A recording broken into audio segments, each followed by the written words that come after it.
अऊज़ुबिल्लाहिमिनश्शैतानिर्रजीम बिस्मिल्लाहिर्रहमानिर्रहीम। अस्सलामु अलैकुम वरहमतुल्लाहि वबरकातुहू। डियर लिसनर्स, आज मैं आपको नज़र बद से बचाव के लिए एक बहुत आसान सा कुरानी वजीफ़ा बताऊंगी।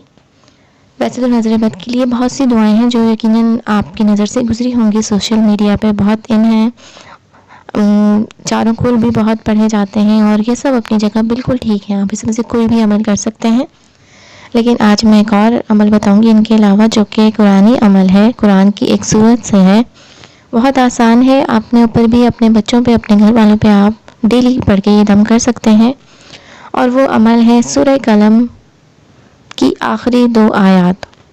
कुरान पाक की 29वें पारे की सूरह कलम की आखिरी 2 आयत आपके सामने हैं। इन 2 आयत को 11 मरतबा पढ़ना है। अव्वल आखिर दुरूद शरीफ लाजमी पढ़ लीजिएगा, 3, 5, 7 या 11 मरतबा, जितनी दफ़ा आप पढ़ सकें। इन 2 आयत को 11 मरतबा पढ़ के अपने ऊपर भी दम कीजिए, अपने घर वालों पे, अपने बच्चों पे ज़रूर दम कीजिए।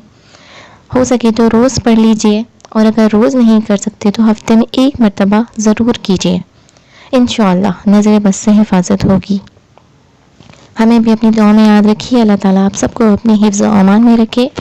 वीडियो पसंद आई हो तो लाइक कीजिए, शेयर कीजिए, चैनल को सब्सक्राइब कीजिए। अस्सलामु अलैकुम वरहमतुल्लाहि वबरकातुहू। जज़ाकल्लाहु खैरन।